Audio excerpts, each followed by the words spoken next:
माननीय राष्ट्रीय अध्यक्ष लालू जी के द्वारा और माननीय भाई तेजस्वी जी के द्वारा प्रतिपक्ष नेता के द्वारा हमें उम्मीदवार बनाया गया है। ख्याल रखते हुए हम सभी का अधिकार के लिए हम नवादा से लेकर सदन तक लड़ने का काम करते हैं। जो हमारे वार्ड सदस्य लोग हैं, मुखिया जी लोग हैं, जिला परिषद हैं, पंचायत समिति सदस्य सब हैं, इन लोगों को कभी ये नहीं बताया गया कि आपका अधिकार क्या है। पब्लिक में रिजेक्ट नहीं किया। हम लोग निर्दलीय चुनाव लड़े और 48 से 47 हजार वोट लाने का काम किया है, तो रिजेक्ट नहीं किया।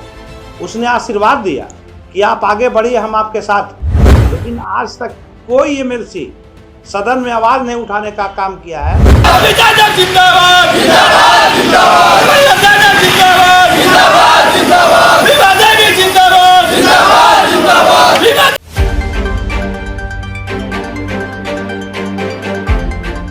नमस्कार, मैं निशान भास्कर। आप देख रहे हैं द डेली टाइड। स्थानीय निकाय और बिहार विधान परिषद की 24 सदस्यों के चुनाव को लेकर तैयारियां जोरों पर है। चुनाव आयोग से लेकर प्रत्याशी तक चुनाव की तैयारियों में मुस्तैदी से जुटे हुए हैं। नवादा क्षेत्र से राजद के एमएलसी प्रत्याशी के तौर पर ताल ठोक रहे श्रवण कुमार कुशवाहा ऐसे ही उम्मीदवारों में शुमार हैं। वे जीत के लिए चुनावी मैदान में उतरे हैं और पूरे दमखम से चुनाव लड़ रहे हैं। वहीं श्रवण कुमार कुशवाहा ने मीडिया से बात करते हुए कहा कि क्षेत्र में उन्हें सभी वर्ग का समर्थन मिला है। साथ ही उन्होंने सभी निकाय प्रतिनिधियों से निवेदन करते हुए कहा कि एक बार हमको भी अपना स्नेह और आशीर्वाद देकर देखें, उसके बाद हम सभी जनप्रतिनिधियों का ख्याल रखते हुए सभी के अधिकार के लिए नवादा से लेकर सदन तक लड़ने का काम करेंगे। आइए आपको सुनवाते हैं उन्होंने क्या कुछ कहा। माननीय राष्ट्रीय अध्यक्ष लालू जी के द्वारा और माननीय भाई तेजस्वी जी के द्वारा प्रतिपक्ष नेता के द्वारा हमें उम्मीदवार बनाया गया है और उसी के तहत आज हम लोग कार्यक्रम में लगे। अच्छा, आपको टिकट देने में काफी मशक्कत हुई है। पार्टी ने भी देर से नवादा सीट की घोषणा की है, अंदरूनी काफी विवाद रहा है। ऐसा कुछ विवाद नहीं रहा है, चूँकि मुझे पहले ही आश्वासन दे दिया गया था। चूँकि आज राष्ट्रीय जनता दल नवादा को एमएलसी को टिकट देकर पूरे बिहार में एक इतिहास रचने का काम किया है। चूँकि पूरे बिहार में आप देखिएगा, लोग कहते हैं कि जदयू लव और कुश का पार्टी है। लोग कहा जाता है कोयरी, कुशवाहा और कुर्मी का ये पार्टी है, अन्य जात का भी लोग है। लेकिन यहाँ पर देखिएगा पूरे बिहार में एक भी कुशवाहा को टिकट जदयू के द्वारा नहीं दिया गया, जो कि खास करके कहता है लव कुश का पार्टी है। लेकिन राष्ट्रीय जनता दल माननीय नेता हम लोग पर विश्वास करके टिकट देने का काम किया है और विश्वास जगाया है। हम भी लोग भी पूरे तहे दिल से उनका धन्यवाद देना चाहते हैं, उनका पूरे टीम को धन्यवाद देना चाहते हैं। जितने भी आरजेडी परिवार के लोग हैं, आरजेडी से जुड़े हुए लोग हैं, उन सभी परिवारों के लिए हम हमारे तरफ से शुभकामना हम देते हैं, जो हम लोगों पर विश्वास किया है। और इस विश्वास में हम पूरी तरह से उनके विश्वास पर खरा उतरने का काम करेंगे। पिछली बार भाजपा से आपने चुनाव लड़ा था, जी जी। इस बार आरजेडी में आ गए हैं। जी जी जी। क्या लगा कि एनडीए इस बार आपको टिकट नहीं देगी, इस कारण आप आरजेडी? नहीं, एनडीए की तरफ से भी था, ऐसा नहीं है। लेकिन एनडीए का कहीं कुछ नहीं है। एनडीए का भीतरघात लोग बहुत होते हैं।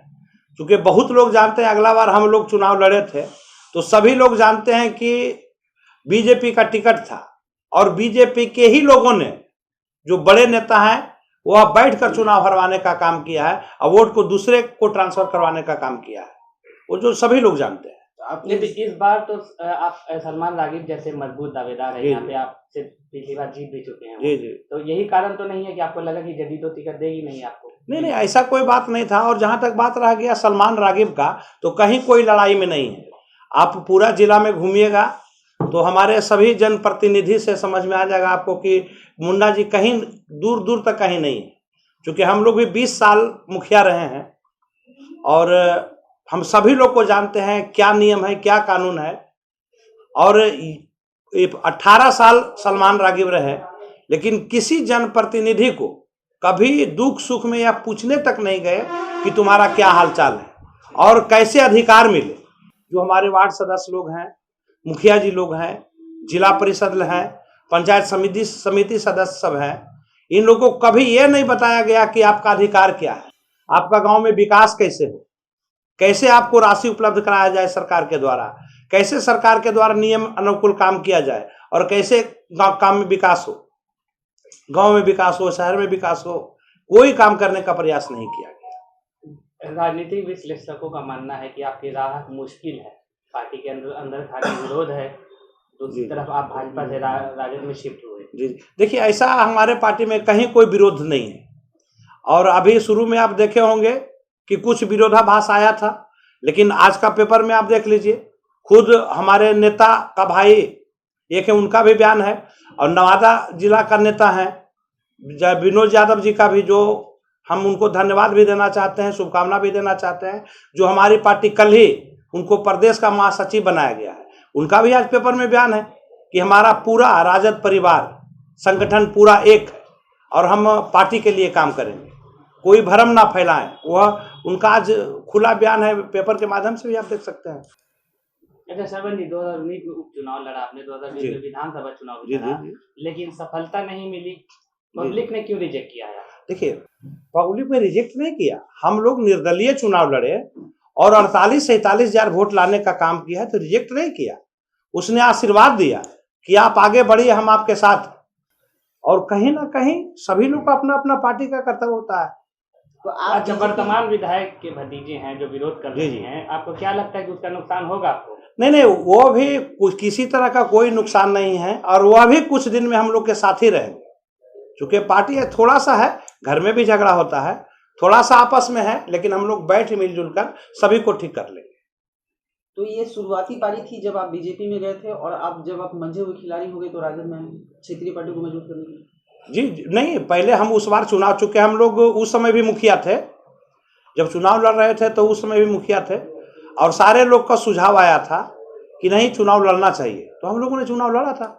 अच्छा, उस समय से बीजेपी आपको ऑफर की तो आप? बिल्कुल बिल्कुल बिल्कुल। अच्छा, अब क्या आप कहेंगे, पार्टी के कैडर कार्यकर्ता है यहाँ पर और बाकी निकाय प्रतिनिधि हैं, उनसे क्या कहेंगे आप? बस सभी लोग से हम रिक्वेस्ट करें, और हमारा एक बड़ी संगठन है मुखिया का नवादा में, सभी जनप्रतिनिधियों का संगठन है, वार्ड सदस्य का संगठन है, पंचायत समिति का सदस्य का संगठन है, जिला परिषद महोदय का संगठन है, और सभी लोग जानते हैं, चूंकि हम लोग 20 वर्ष लगातार मुखिया रहे हैं, और कैसे गांव में विकास कराना है, कैसे जनप्रतिनिधियों को हमको सम्मान दिलाना है, कैसे उनका अधिकार दिलाना है, और इसी के तहत सभी लोग हम पर विश्वास करके आज देखिए सभी लोग साथ में चल रहे हैं। धनबल का इस्तेमाल होने लगता है, ऐसे में क्या कहेंगे? ठीक है, धनबल ऐसा कुछ नहीं है, हम लोग को स्नेह प्यार और सभी का आशीर्वाद, सबको ले दे के काम करते हैं, सभी को ले दे के चलते हैं, और धनबल ऐसा कुछ नहीं है। हम लोग स्नेह प्यार और आशीर्वाद से मान सम्मान के साथ सभी को सम्मान देते हैं, सम्मान लेते हैं, हर लोगों का दुख सुख में शामिल होते हैं, हर जगह का आना जाना लगाए रहते हैं। जब कोरोना काल था तो कोरोना काल में भी हम लोग पूरा जिला में राशन वितरण करने का काम किया, जहां एम्बुलेंस हम लोगों ने देकर रखा है समाज हित के लिए। नवादा में जहां तहां देखेंगे हम लोग गर्मी के समय में ठंडा पानी के लिए हम लोग वाटर फ्यूल लगाए हुए हैं। ये सब जो सामाजिक काम होता है वो सब हम हमेशा करते रहते हैं। तो क्या आप जैसे नेता अगर हाउस में जाते हैं तो इन बातों को सशक्तिकरण के साथ आप रखेंगे कि जनप्रतिनिधियों को कुछ मान दे या कुछ सैलरी फिक्स या कुछ? बिल्कुल रखेंगे। जो जनप्रतिनिधि हमारे हैं यहाँ, उनका सैलरी कितना है? 500, 2000, 2500 सैलरी, तो मान के चलिए जीरो ही, कुछ है ही नहीं। उसके बावजूद सिर्फ पंचायत प्रतिनिधि, नाम के प्रतिनिधि, चूंकि सदन में उनको कोई आवाज उठाने वाला नहीं है, चूंकि जो एमएलसी होते हैं वह चुने हुए प्रतिनिधि के प्रतिनिधि होते हैं। उनका कर्तव्य होना चाहिए कि जो हमारा जनप्रतिनिधि से हम जीत के आए हैं, उनका आवाज को हम सदन में बुलंद करें, उनका अधिकार को दिलवाएं, उन्हें मजबूत करें, उन्हें भी विकास का रास्ता को दिखाएं, उनके द्वारा भी कुछ विकास किया जाए, लोगों को सम्मान किया जाए। लेकिन आज तक कोई एमएलसी सदन में आवाज नहीं उठाने का काम किया है कि हमारा जनप्रतिनिधियों का क्या दुख और क्या तकलीफ है। निकाय प्रतिनिधियों से कोई अपील? जी बिल्कुल अपील है। सभी निकाय प्रतिनिधियों को हम निवेदन किए और आज भी निवेदन कर रहे हैं कि एक बार, चूंकि हम लोग का एक संगठन है, एक बार हमको अपना स्नेह और आशीर्वाद और प्यार दे, उसके बाद हम सभी जनप्रतिनिधियों का ख्याल रखते हुए हम सभी का अधिकार के लिए हम नवादा से लेकर सदन तक लड़ने का काम करेंगे।